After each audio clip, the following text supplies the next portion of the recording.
여러분, 어떤 사람을 볼 때 그 좀 의외의 모습을, 그 사람의 의외의 모습을 볼 때가 가끔 있죠. 제가 평소 잘 알고 있는 오빠라고 생각했는데 좀 무뚝뚝한 그런 오빠였는데 어느 날 피아노를 치는 모습을 봤다.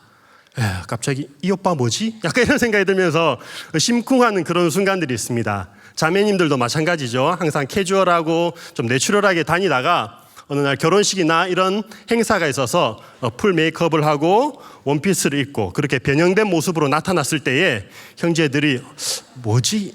이 자매 이러면서 약간 그런 심쿵하는 포인트가 있습니다. 저는 이제 결혼한 지 10년이 되었는데요. 올해가 10년 차인데 제 아내가 아직도 설레어 하는 그런 순간이 있습니다.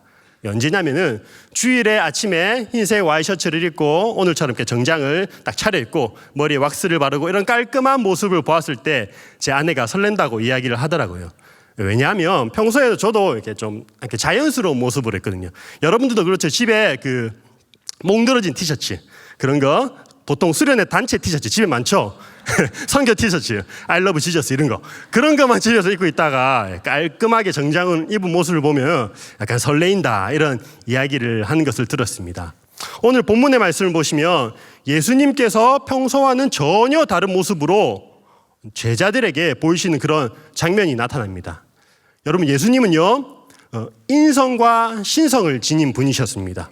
그런데 이 예수님의 제자들은 평소 함께 예수님과 먹고 마시면서 지내다 보니 신성의 모습보다는 인간적인 인성의 모습의 예수님을 더 많이 접했습니다. 그런데 오늘 본문을 살펴보시면 알겠지만 예수님의 하나님 되심, 그 신성이 예수님의 인성을 뚫고 나오는 장면을 제자들이 경험하게 되는 것이죠.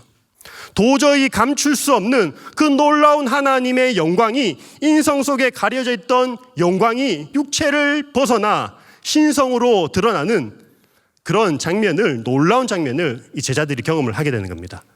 그럼 오늘 말씀을 통해서 예수님께서 이렇게 변형되신 이유가 무엇이고 또 거기에 어떤 의미가 있는지 우리 함께 말씀을 통해서 살펴보도록 하겠습니다. 오늘 9장 2절 말씀을 보시면 2절의 첫 단어를 어떻게 시작하느냐, 엿새 후에라고 시작을 하고 있습니다. 2절 보시면 나오죠. 엿새 후에 예수께서 이렇게 나옵니다.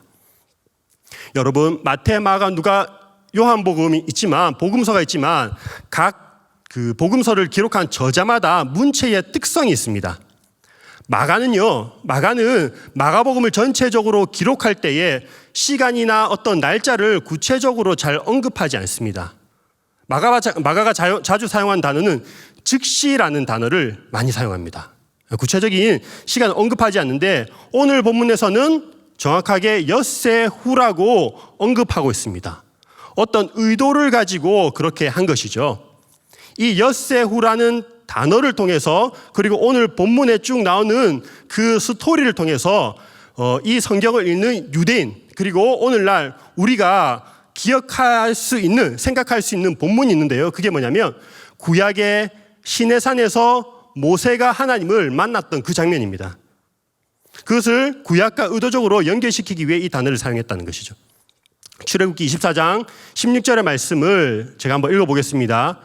여호와의 영광이 시내산 위에 머무르고 구름이 엿새 동안 산을 가리더니 일곱째 날에 여호와께서 구름 가운데서 모세를 부르시니라. 네. 모세가 하나님을 만난 장면인데 구름 가운데에 가려져 있다가 엿새가 지난 후에 하나님께서 모세를 만나는 장면이 출애굽기에 기록되어 있습니다. 여러분, 오늘 말씀 보시면 예수님께서 3명의 제자를 데리고 올라가십니다. 베드로, 그 다음에 야고보, 그리고 요한을 데리고 올라가시죠. 그리고 모세가 시내산에서 하나님을 만나러 갈 때도 3사람과 70장로들과 함께 갔는데 그때 3사람이 누구냐? 모세의 형 아론, 그 다음에 그 아론의 2 아들 나답과 아비후, 그 3사람이 함께 시내산에 올라갑니다. 모세가 시내산에서 경험했던 것은 하나님의 영광이었죠. 하나님의 영광의 강체를 보았습니다. 그리고 하나님의 그 말씀, 율법의 말씀을 받았습니다. 예수님도 마찬가지죠. 오늘 기록된 높은 산이라고 나오는데 정확히 어느 지역인지는 알 수가 없습니다. 그러나 2 산 중에 하나라고 추정을 하는데요. 다볼산, 헐몬산 중에 하나라고 추정을 합니다. 그렇게 중요한 내용은 아니기 때문에 그냥 지나쳐도 될 것 같습니다. 어쨌든 산에서 예수님께서도 하나님의 영광으로 변형되시고 그 영광의 빛을 드러내십니다. 모세는 하나님의 말씀을 율법으로 받았지만 말씀 자체이신 예수님께서는 우리에게 하나님의 그 육신의 몸으로 입으시고 말씀이 되어서 우리에게 나타나셨죠. 시내산에서 하나님의 음성을 들었던 모세, 그리고 오늘 본문을 보시면 알겠지만 그 높은 산에서 예수님과 제자들도 하나님의 음성을 직접 듣게 됩니다. 그래서 구약의 많은 인물들이 장차 오실 예수님을 예표하지만 오늘 본문도 마찬가지로 구약에 나타난 모세는 장차 오실 예수 그리스도라는 것을 나타내는 그런 한 부분이 되겠습니다. 신명기 18장 15절에서 모세가 하는 말인데 제가 한번 읽어보겠습니다. 신명기 18장 15절 보시면 이렇게 말씀합니다. 내 하나님 여호와께서 너희 가운데 내 형제 중에서 너를 위하여 나와 같은 선지자, 여기서 나는 모세죠. 말하고 있는 모세입니다. 나와 같은 선지자 하나를 일으키시리니 너희는 그의 말을 들을지니라. 실제로 모세 이후에 위대한 선지자들이 많이 등장했지만 궁극적으로 신명기 18장 15절에서 예언하는 나와 같은 선지자, 모세와 같은 선지자는 장차 오실 예수 그리스도를 나타내는 것이죠. 모세는 이스라엘 백성들을 애굽에서 종노릇하는 그 노역에 힘겨워하는 이스라엘 백성들을 애굽에서 이끌어내어서 자유의 몸이 되게 했습니다. 그런 지도자 역할을 했죠. 예수님도 마찬가지입니다. 예수님도 새 출애굽의 역사 가운데서 모든 인류를 죄의 종노릇하던 그 죄에 묶여있던 인간들을 죄로부터 벗어나 구원케 하시고 자유의 몸이 되게 하셨습니다. 그래서 예수님의 구원의 사역을 출애굽의 사건과도 비교를 하고 있는 것입니다. 새 출애굽을 이끄신 분이시죠. 여러분, 오늘 본문에 보시면 예수님과 함께한 그 두 사람이, 구약의 인물 두 사람이 나타나는데 한 명은 엘리야고 한 명은 모세입니다. 모세는 구약의 5경을 썼죠. 창세기, 출애굽기, 레위기, 민수기, 신명기, 율법서를 기록했습니다. 그래서 모세는 율법을 대표한다고 할 수 있습니다. 실제로 하나님으로부터 율법을 받기도 했죠.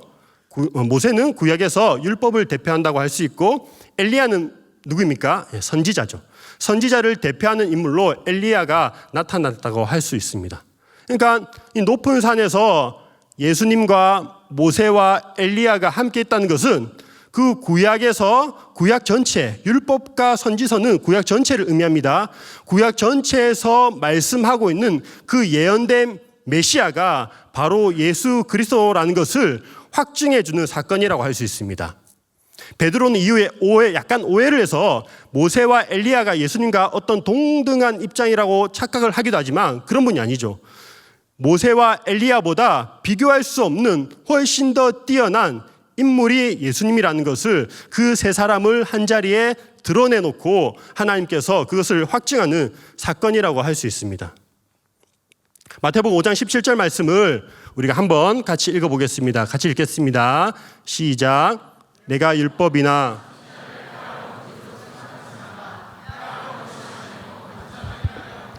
여기도 예수님께서 하신 말씀이죠. 구약을 내가 완성하러 왔다, 이렇게 말씀하십니다. 따라서 예수님의 변형된 사건은 구약의 어떤 위대한 인물보다 뛰어난 분이라는 것을 말씀하는 거죠. 우리는 이미 다 알고 있습니다. 예수님이 그런 분이라는 거 알고 있습니다. 그렇지만 이 성경을 처음 접한 당시의 유대인이라면 그들이 생각하는 가장 높은 위치, 가장 존경하는 인물이 모세와 엘리야. 유대 전승에 따르면 모세는 죽음을 보지 않았다고 그렇게 주장을 합니다. 왜냐하면 무덤이었기 때문이죠. 엘리야는 어떻습니까?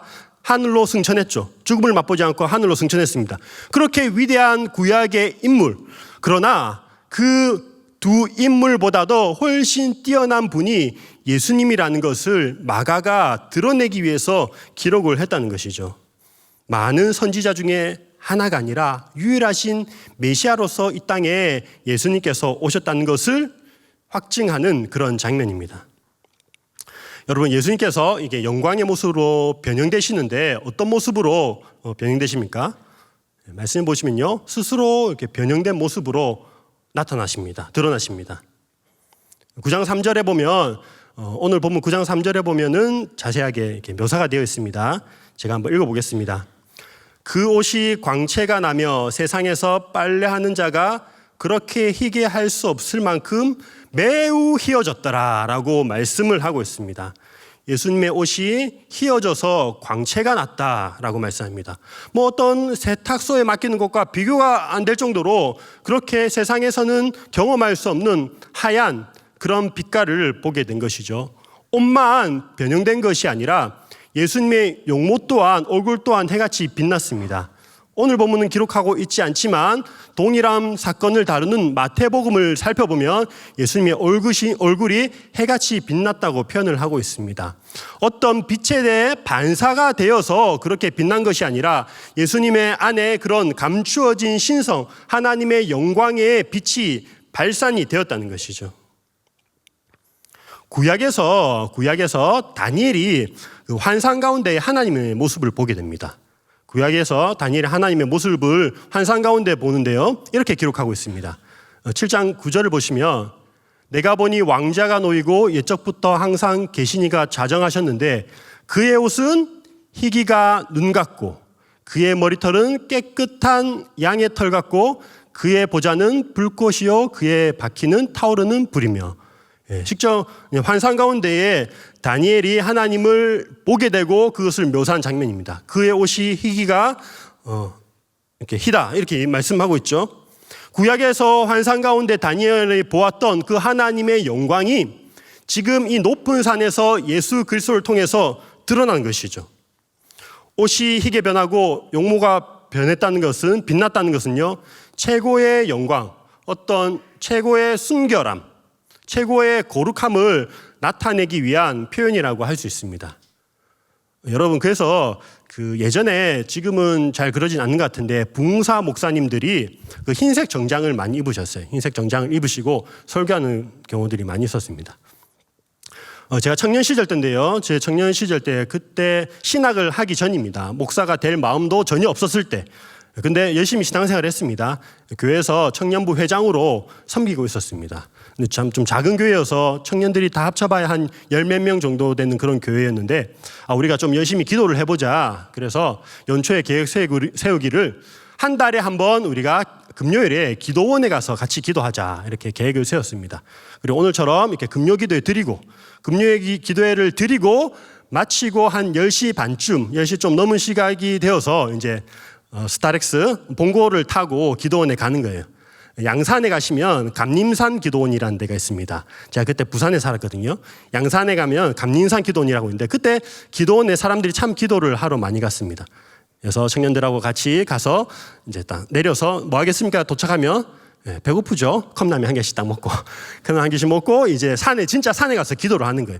산에 가서 전도사님이 자 나무 한 개씩 잡고 기도합니다 하면 이제 나무 한 개씩 잡고 쭉 떨어져서 이렇게 진짜 기도를 하는 거예요. 약간 무섭기도 하죠.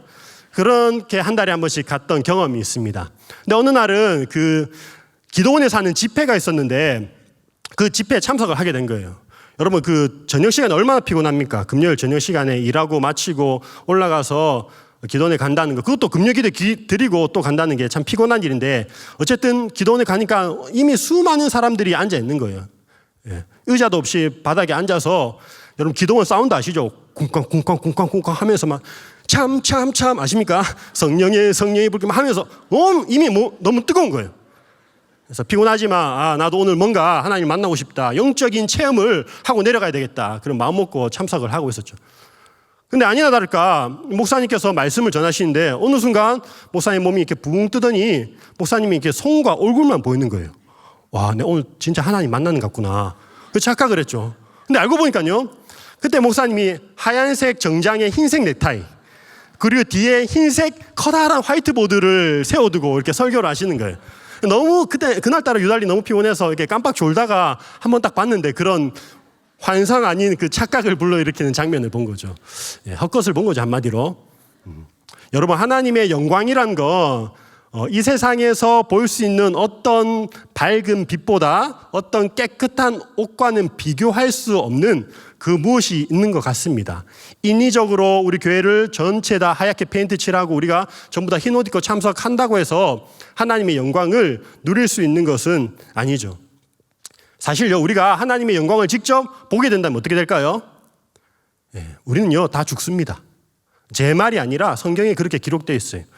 출애굽기 33장 18절을 한번 보겠습니다. 모세도 간절히 하나님의 영광을 구했던 장면입니다. 모세가 이르되 원하건대 주의 영광을 내게 보이소서.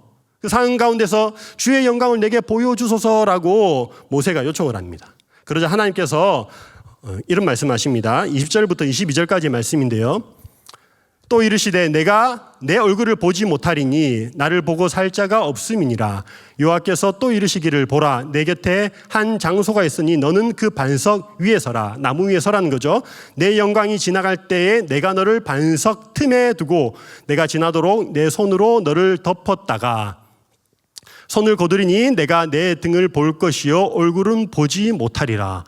그 하나님의 영광의 빛이 얼마나 찬란한지 바위 틈에 숨어서 제대로 보지 못하고 등으로 지나갔을 뿐인데 나중에 모세가 내려올 때 어떻게 되죠? 그 얼굴이 너무 빛나서 사람들이 제대로 쳐다볼 수 없을 지경이 되었다고 말씀합니다.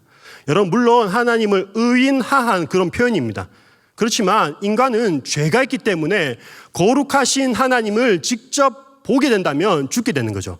그래서 지성소에도 아무나 들어갈 수 없는 겁니다.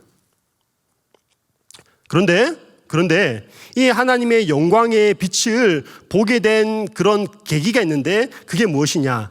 예수님을 통해서 이제는 우리가 하나님의 영광의 빛을 보고 그럼에도 불구하고 죽지 않게 되었습니다. 오늘 본문에 보시면 제자들이 환상을 본 게 아니죠.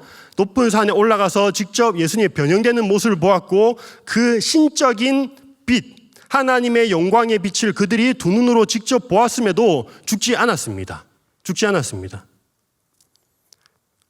그 장소에 있었던 3명 가운데 1명, 사도 요한. 사도 요한은 후에 요한복음에서 이렇게 기록을 하고 있습니다. 요한복음 1장 18절입니다. 본래 하나님을 본 사람이 없으되 보면 다 죽죠. 아버지 품속에 있는 독생하신 하나님이 나타내셨느니라. 그때 높은 산에서 변형된 예수님의 모습을 기억하면서 기록했던 것 같아요. 아버지 품속에 있는 독생하신 하나님이 나타내셨느니라. 예수 그리스도를 통해서 이제 하나님의 영광의 빛을 보게 되었다는 거죠. 예수님을 통해 하나님의 영광의 빛을 제자들이 보았다는 것은요, 이제는 하나님과의 인간과의 관계가 회복되었다는 것을 뜻합니다. 유일한 길이신 그 예수 그리스도를 통하여서 이제 하나님께 나아갈 수 있는 길이 열렸다는 것이죠. 원수된 것에서 참된 화해를 하기 위해 예수님께서 이 땅에 오셨다는 것을 나타내 주는 것입니다. 이처럼 변형된 예수님의 모습은 하나님의 영광을 직접 보고 경험하도록 하는 그러한 사건이었습니다. 여러분, 그때 같이 산에 갔던 3명의 제자들이 시각적인 그런 일들을 통해서, 시각적인 효과들을 통해서 예수님이 하나님이시라는 것을 확증하게 되었습니다. 또 예수님이 하나님이시라는 것을 드러내는 장면이 나오는데요. 앞의 사건이 시각적인 그런 확증이라면 이번에는 청각적으로 들려주시는 말씀이 있습니다. 오늘 말씀 9장 7절 우리 한번 같이 읽어보도록 하겠습니다. 읽겠습니다. 시작.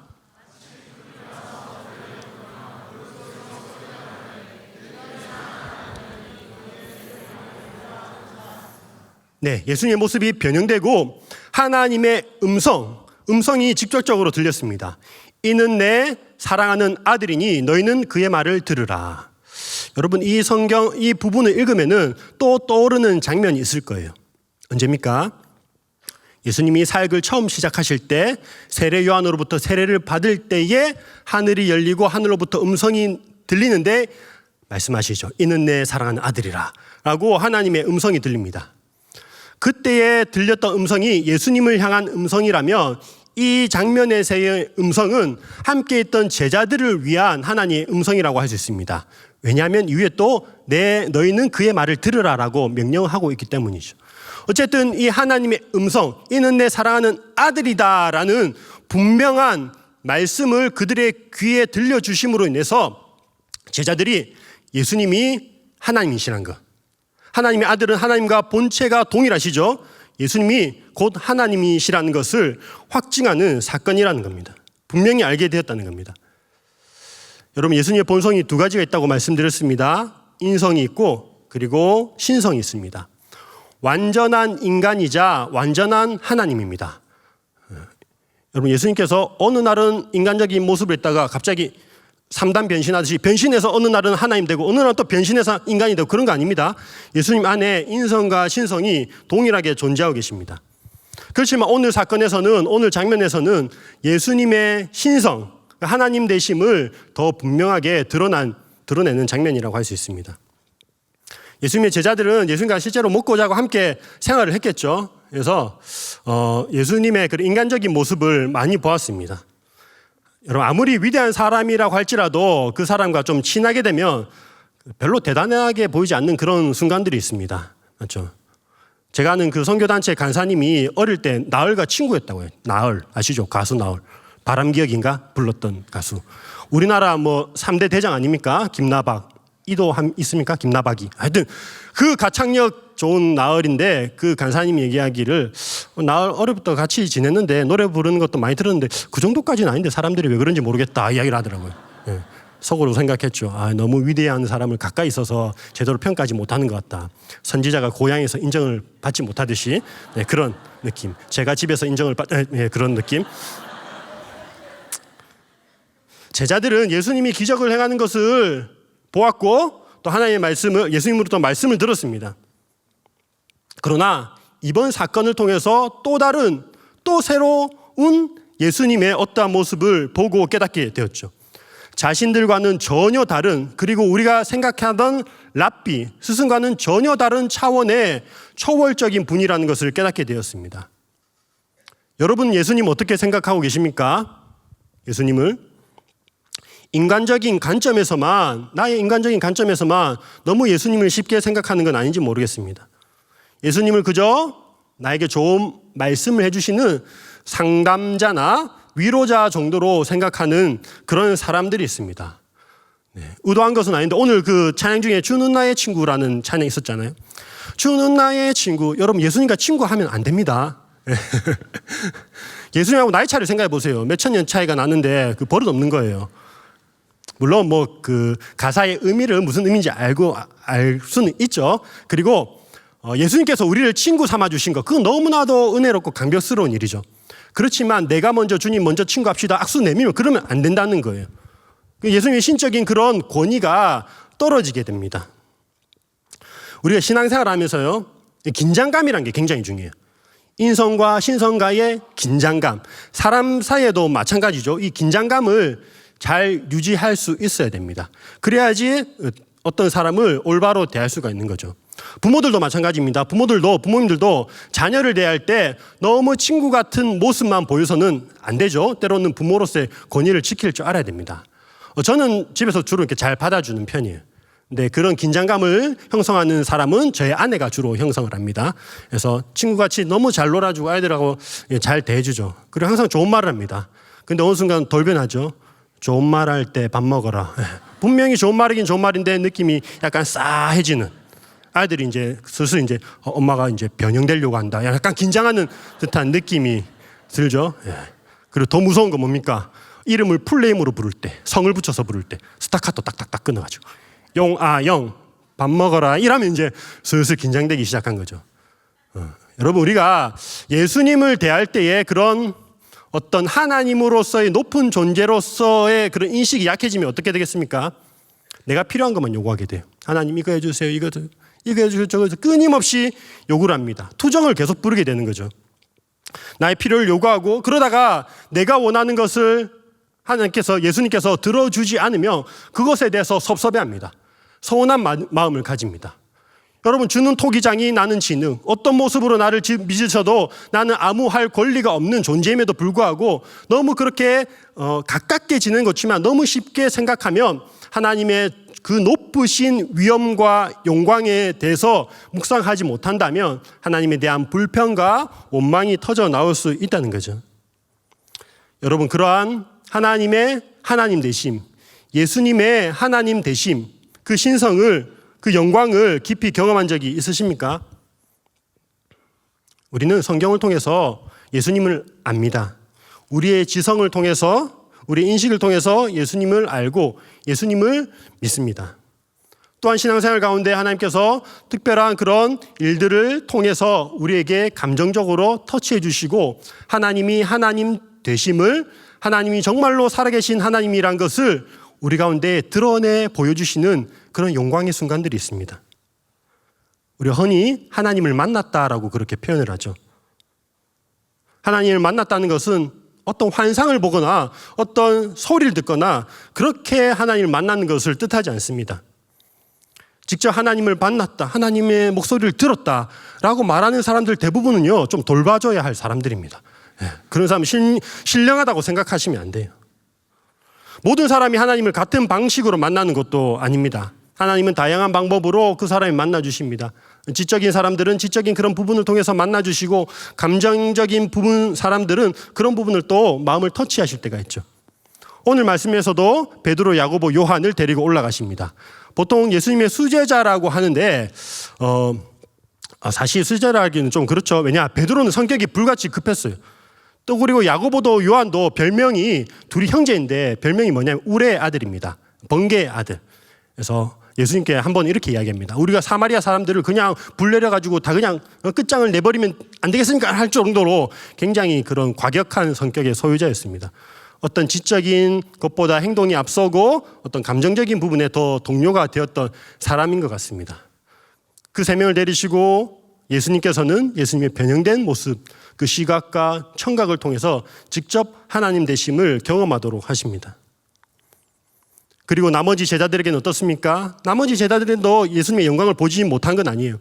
그 부활의 때에 그 이전 높은 산에서 드러났던 영광보다 더 찬란하게 빛나는 부활의 주님을 그 제자들도 모두 다 경험하게 되는 것이죠.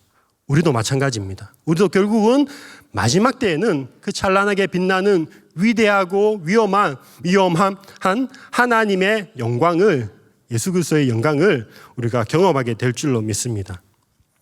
미국의 인디언 선교사로 헌신했던 그 데이비드 브레이너드라는 그런 선교사님이 계신데요.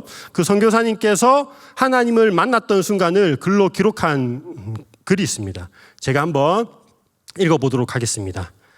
우거진 숲의 어두운 곳을 거니는데 내 영혼 안에서 말할 수 없는 영광이 환하게 밝아오는 듯한 느낌이 들었다. 나는 그런 빛을 보지 못했다. 단지 마음속으로 하나님을 새롭게 의식하게 되었을 뿐이다. 중요한 표현이 나오는데요.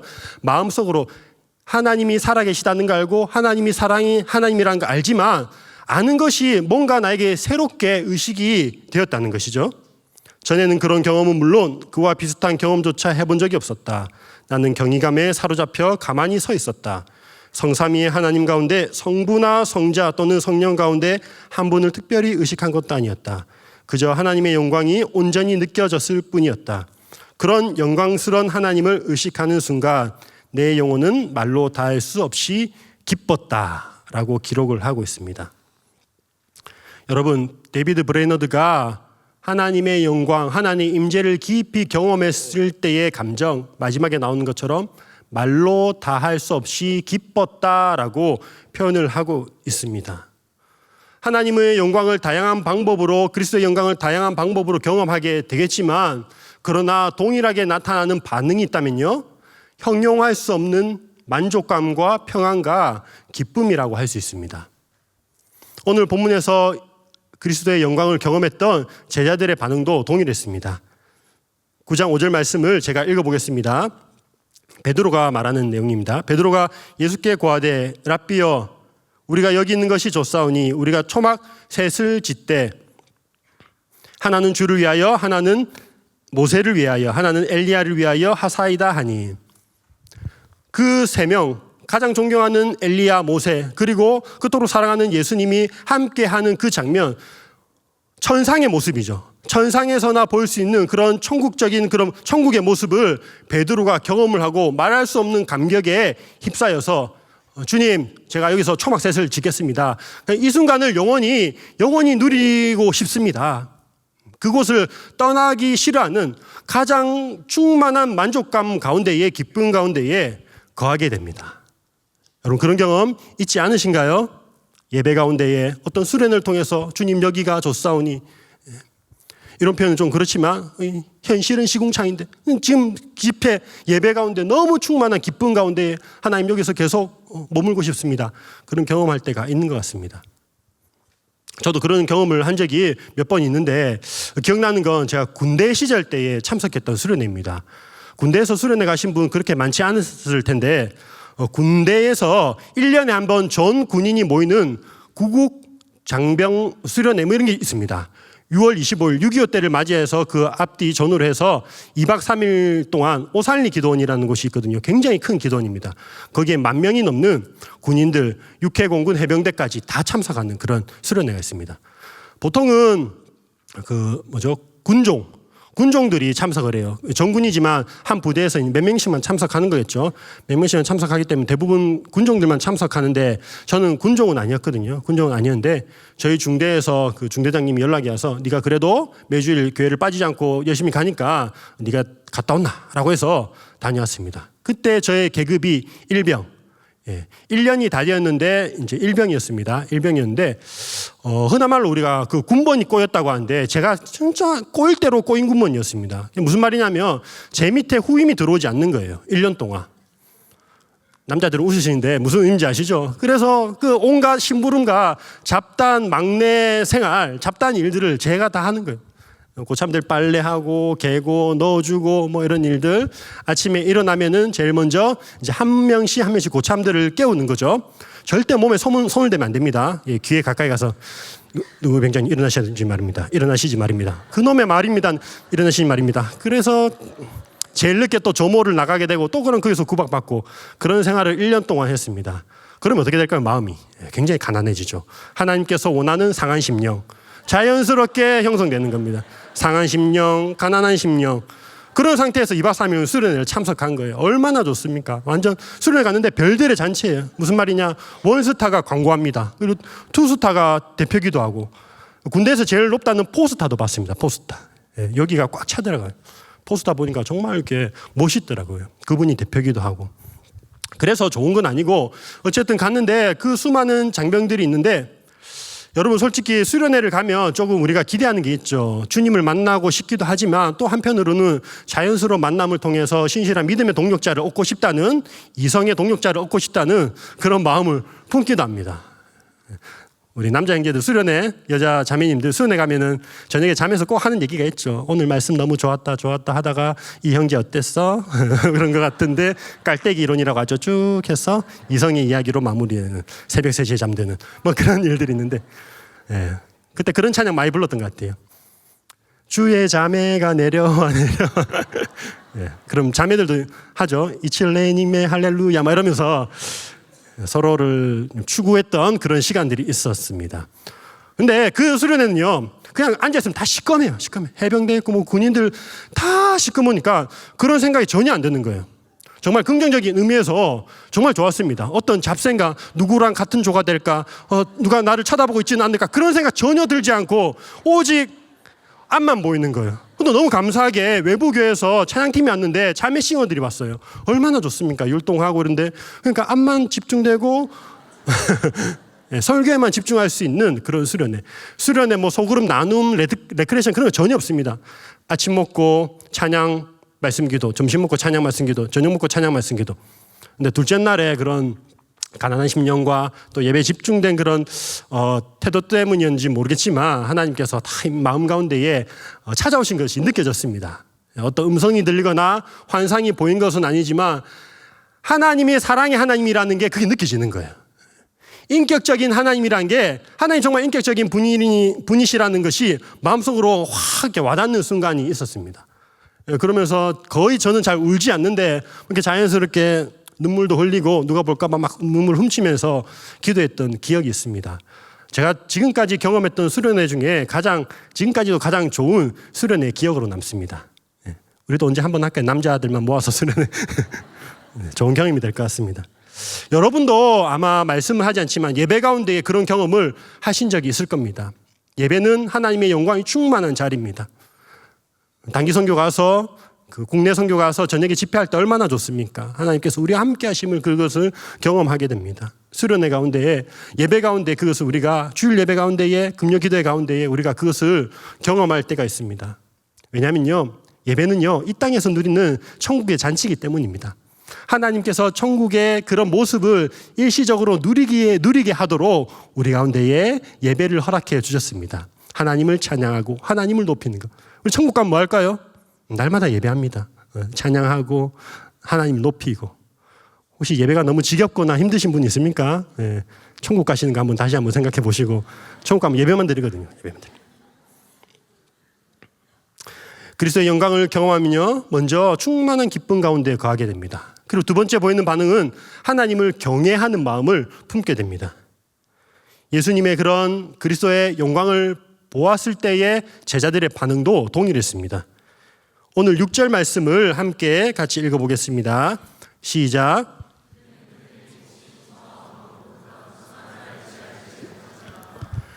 여기서 무서워하다는 의미가 경외한다는 그런 의미가 있습니다. 단순히 어떤 공포감에 사로잡힌다는 의미가 아니라 도저히 감당할 수 없는 어떤 초월적인 존재 앞에서 나 자신이 낮아지고 그를 경외하며 떨리는 그런 마음을 의미하는 거죠.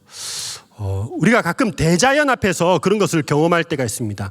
미국의 나이아가라 폭포가 있죠. 그 커다랗게 펼쳐진 수많은 물이 떨어지면서 내는 그 굉음들, 그런 것을 들을 때에, 물론 저는 못 가봤습니다. 유튜브로 찾아봤어요. 유튜브로 봤는데도 아주 장관이죠. 그런 것을 대자연 앞에서 인간이라는 존재가 얼마나 보잘것없는 것을 느끼면서 어떤 신적 존재에 대한 경외감을 느낄 때가 있습니다. 마찬가지인 거죠. 정말로 우리가 하나님의 영광 가운데에 그 영광을 보게 된다면 우리 자신은 스스로 낮아질 수밖에 없습니다. 내가 죄인이라는 것이 깨달아지고 높으신 하나님 앞에 도저히 어떤 말도 꺼낼 수 없는 그런 상태에 이르게 될 것입니다. 그래서요, 하나님의 경외함을 경험한 사람들은, 하나님의 영광을 경험한 사람들은요, 경외함을 느끼게 되고 그런 경외함에서 순종이 나오는 거예요. 예수님이 영광 가운데 있을 때에 하늘에서 들리는 그 하나님의 음성이 있었습니다. 제자들을 향한 하나님의 음성이 있었죠. 7절에 보시면 너희는 그의 말을 들으라 라고 명령을 하십니다. 하나님의 아들이니 너희는 그의 말을 들으라. 제자들이 듣고 어떻게 했겠습니까? 싫은데요, 못하죠. 그 상황 가운데서 높으신 그 하나님의 영광을 경험하고 두렵고 떨린 가운데에 그저 그 말씀에 순종하고 순복할 수밖에 없었습니다. 위대한 그리스도의 영광을 경험을 했기 때문이죠. 여러분, 예수님을 어설프게 아는 사람들은 자신이 필요한 것만 구합니다. 그러나 정말로 예수님의 그 그리스도의 영광을 깊이 경험한 사람들은 하나님 앞에서 자신이 얼마나 보잘것없는 존재인지 죄인인지 깨닫게 됩니다. 그러면서 동시에 일어나는 반응이, 그런 나이지만 그럼에도 불구하고 나를 구원하신 그 하나님의 은혜가 가슴 벅차 오르게 되는 경험을 하게 되는 것이죠. 그리고 하나님을 사랑하게 되고 하나님을 경외하게 되고, 시켜서 하는 순종이 아니라 그 하나님, 나를 구원하신 하나님을 내가 따르고 싶다는 순종의 마음이 자연스럽게 마음 가운데에 일어나게 되는 거죠. 은혜에 감격할 때에 나오는 반응입니다. 여러분, 그렇다면 이렇게 예수님께서 제자들에게 그리스도의 영광을 보여주셨는데 왜 이렇게 그 영광을 보여주셨고 경험하는 것이 어떤 유익이 있을까 한번 보겠습니다. 오늘 9장의 말씀, 변화산의 사건의 말씀은 사실은 앞장의 8장에 있었던 사건과 긴밀하게 연결이 되어 있습니다. 그렇기 때문에 엿새후라는 단어를 사용하게 됐는데요. 8장에 보시면 예수님께서 그 빌립보 가이사랴라는 지역에 가십니다. 황제의 이름을 딴 그 지역, 모든 로마 사람들이 로마의 황제를 신이라고 생각하고 있던 그 지역에 예수님께서 가셔서 제자들에게 질문을 하십니다. 너희들은 나를 누구라 하느냐? 베드로가 대답하죠. 주는 그리스도시니이다. 하나님의 아들이요 그리스도시니이다. 그렇게 고백을 합니다. 예수님께서 메시아가 되신다는 것, 우리의 구원자가 되신다는 것을 베드로가 자신의 입술을 통해서 고백을 하죠. 근데 이어서 예수님께서 말씀하시기를 자신이 앞으로 어떠한 고난을 받게 될지, 고통을 당하게 될지 제자들에게 말씀하십니다. 예수님께서 하신 첫 번째 순환 예고입니다. 어떤 고난을 당하고 죽음에 이르게 될지 말씀하십니다. 방금 그리스도라고 고백한 베드로는 이해할 수가 없었죠. 베드로의 고백이 틀리지 않았는데 그 메시아가, 우리를 구원할 메시아가 고통 가운데 거한다? 죽음을 맞이한다? 그것은 상상할 수가 없었습니다. 그렇지만 예수님께서 말씀하신 대로 그 이후에 예수님께서는 고통을 당하시고 고난을 당하시고 십자가에 달려 돌아가십니다. 십자가에서 가장 큰 고난과 수치, 높은 산에서 제자들에게 보여주셨던 그 영광과 대비되는, 또 3명을 데리시고 산으로 올라가서 기도하시는데 겟세마네 동산에서 예수님께서 기도하실 때에 땀과 피를 흘리시면서 가장 인간적인 모습, 원하시거든 이 잔을 내게서 옮겨달라는 가장 인간적인 모습을 보이시고, 다음 날에 십자가에 달려 돌아가실 때도 그 보이던 찬란한 신성은 어디에 가도 없고 예수님의 인성, 인간적인 모습만 드러나는 가장 비참하고 연약한 모습을, 예수님을 제자들이 앞으로 맞이하게 됩니다. 그렇기 때문에 예수님이 영광의 모습을 미리 보여주신 것이죠. 어떠한 고난과 어떠한 상황이 다가올지라도 나는 여전히 하나님 대 하나님의 아들이다, 나는 하나님이다 라는 것을 너희들이 잊지 않고 기억하도록 하기 위해서 그들의 눈을 통해 열어서 보여주시고 그들의 길을 통해서 먼저 경험하도록 하는 겁니다. 그들의 믿음이 흔들리지 않도록 굳건히 세워지도록 예수님께서 그런 장면을 보여주신 것이죠. 미리 맛보게 하신 겁니다. 스데반이 순교했을 때도 마찬가지입니다. 스데반 집사가 돌에 맞으면서 순교할 때도 마지막 죽기 전에 보았던 것이 무엇입니까? 사도행전 9장에 보시면 하늘이 열리고 하나님의 영광을 보게 됩니다. 그리고 그 하나님의 우편에 있는 예수 그리스도를 보게 됩니다. 그때의 돌에 맞아 순교하면서도 아픔을, 고통을 느끼지 못할 만큼 그리스도의 영광이, 하나님의 영광이 그 스데반의 온몸을 사로잡았기 때문에 그런 일을 당하더라도 견딜 수가 있었던 것이죠. 사랑하는 성도 여러분, 우리가 예수님을 믿고 또 제자된 그런 삶을 살아간다고 할지라도 예수님이 의심되는 순간들이 있습니다. 과연 하나님이신가? 예수님의 존재에 대한 흔들림도 있을 수 있겠죠. 과연 예수님은 살아계시는가? 존재에 대한 흔들림 없더라도 그 예수님이 과연 나를 사랑하시는가? 아니면 정말로 예수님께서는 나의 문제를 해결할 능력을 갖고 계시는가, 그런 의지를 갖고 계시는가라는 의심들이 밀려올 때가 있습니다. 여러분, 우리 인생은 어떻습니까? 우리 인생은 고통과 고난과 삶의 어려움과 피곤함과 육신의 질병과 여러 가지 어려움을 날마다 겪고 살아가고 있습니다. 그런 가운데 우리가 영적이고도 영원한 그 그리스도의 영광을 본다면 그 우리가 무겁게 여기던 그 짐이 가볍게 여겨지는 거죠. 그리스도의 높은 영광을 보게 된다면 우리가 갖고 있던 수고하고 무거운 짐들이 벗어나는 그런 자유를 누리게 됩니다. 우리의 영혼은 낙심하지 않게 될 것입니다.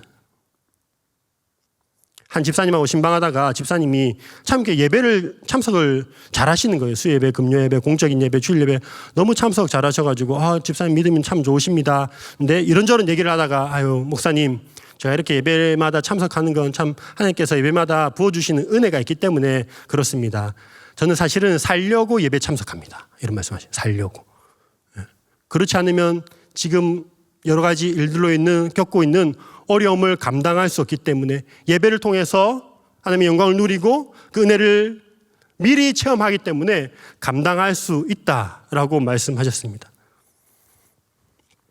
사도 바울도 이와 같이 고백합니다. 고린도후서 4장 17절 18절 말씀을 제가 읽어보겠습니다. 우리가 잠시 받는 환난에 경한 것이 지극히 크고 영원한 영광에 중한 것을 우리에게 이루게 함이니 우리가 주목하는 것은 보이는 것이 아니요 보이지 않는 것이니 보이는 것은 잠깐이요 보이지 않는 것은 영원함이라. 예수 그리스도의 영광, 그 영광을 경험한 사람들은 그 영광이 마침내 마지막 날에 우리도 함께 누릴 것을, 그리스도의 영광에 참여할 것을 알기 때문에 소망 가운데에 이 땅을 살아갈 수 있다는 말씀입니다. 사랑하는 여러분, 어려운 순간이 계속되더라도요, 하나님께서 하나님의 하나님 되심을 드러내 보여주는 순간이 있습니다. 단 한 번의 사건이 아니라 뭐 크든 작든 하나님께서 우리 마음 가운데 찾아오셔서 주의 영광을 보게 하시고, 그래, 하나님이면 충분하지. 기도의 자리에서, 예배 자리에서 그렇게 하나님의 영광을 경험할 때가 있습니다. 그런 주님의 영광을 사모하는 우리 모두가 되면 좋겠습니다. 물이 바다 덮음같이 모든 우리의 걱정과 염려와 그런 고통을 덮어버리는 주님의 영광을 경험하고 소망 가운데의 믿음의 길을 걸어가시는 우리 모두가 되기를 주님의 이름으로 축원합니다. 우리 함께 찬양하고 기도하는 시간 갖도록 하겠습니다. 우리 주님을 보게 하소서. 한번 찬양하고 같이 기도하겠습니다.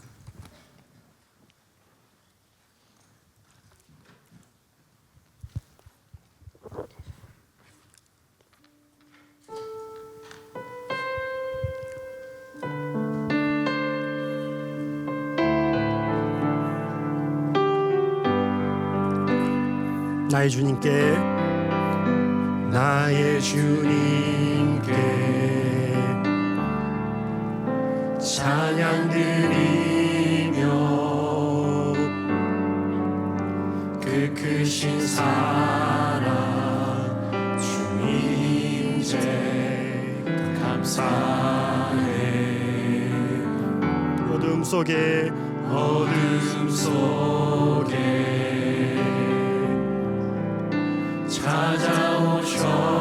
찾아오셔서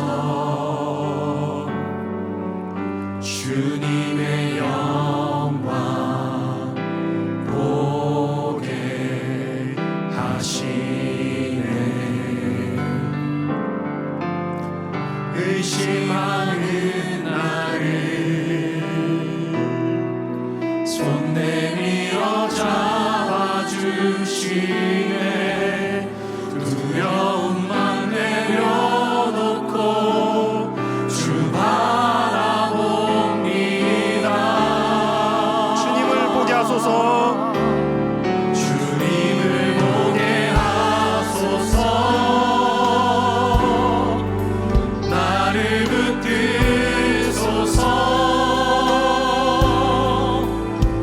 내 뜻과 내 생각 내려놓고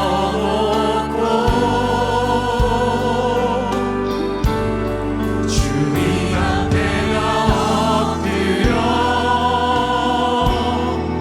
주의 음성 기다리니 나를 부르실 때 믿음으로 걸어가리. 우리 한 번 더 찬양하시겠습니다. 나의 주님께, 나의 주님께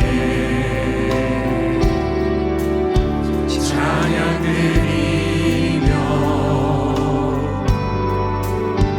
그 크신 사랑 주님께 감사해.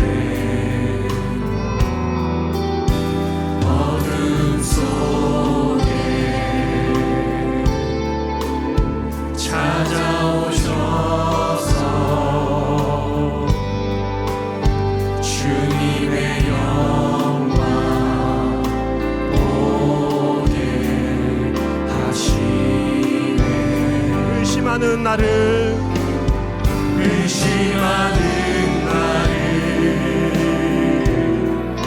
손 내밀어 잡아주시네. 두려움만 내려놓고 주 바라봅니다. 주님을 보게 하소서. 주님을 보게 하소서. 나를 붙드소서.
여러분, 이 시간 함께 우리 들은 말씀을 기억하시면서 기도하면 좋겠습니다. 하나님, 우리의 눈을 열어주십시오.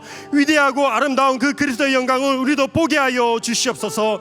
영광 가운데에 그 영광을 경험했을 때에 세상이 줄 수 없는 참된 만족과 평안과 기쁨을 누리게 하여 주시옵소서. 우리의 모든 문제는 작게 보이게 하여 주시고, 우리의 고통은 줄어들게 하여 주시고, 우리의 짐은 가벼워지게 하여 주시고, 우리의 영혼은 낙심하지 않도록 그리스도의 영광 가운데요 우리를 인도하여 주시옵소서. 우리 그렇게 간절히 사모하는 마음으로 주여 한번 부르짖고 같이 기도하도록 하겠습니다.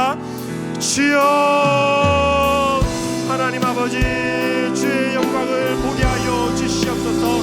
그리스도의 찬란한 영광에 비춘 하나님의 영광에 비춘